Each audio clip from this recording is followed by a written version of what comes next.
અમુક કલાકો પહેલા તમે સમાચાર સાંભળ્યા હશે કે અમદાવાદના ઘુમા વિસ્તારમાં દીપડો દેખાયો।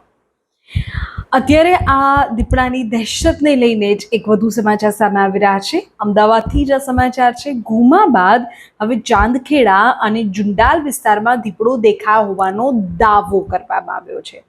બીજી તરફ વન વિભાગે તપાસ બાદ દીપડો હોવાની પુષ્ટિ કરી નથી। વિગતવાર સમાચાર તમને આપું છું। ચાંદખેડા વિસ્તારમાં એક કેફે સંચાલકે રાત્રે 2 વાગ્યાની આસપાસ કારમાંથી દીપડો જોયો તેવો દાવો કર્યો અને એ દરમિયાન તેમણે ફોટો લીધો। એ ફોટો વાયરલ થયો। ફોરેસ્ટ વિભાગને પણ જાણ કરી। આ ઘટના બાદ ગુમામાં દેખાયેલો દીપડો જ અહીં સ્થળાંતર કરીને આવ્યો છે કે કેમ તેવા સવાલો ઊભા થયા। જોકે ઘટનાની ગંભીરતાને જોઈને વન વિભાગની ટીમે ગઈકાલથી જ આ વિસ્તારમાં એલર્ટ વધારી દીધું હતું।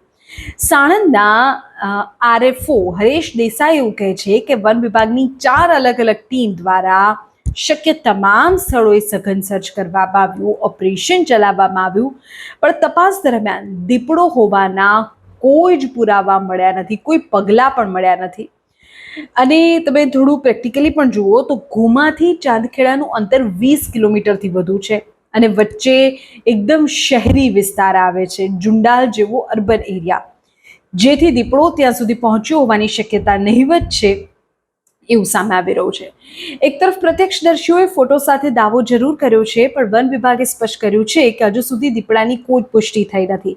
તેમ છતાં નાગરિકોની સુરક્ષાને ધ્યાને રાખીને વન વિભાગનું સર્ચ ઓપરેશન ચાલુ રહેશે, જેથી કરીને તંત્ર તરફથી સત્તાવાર પુષ્ટિ ન થાય ત્યાં સુધી અફવાઓથી દૂર રહેવાની અપીલ કરવામાં આવી છે।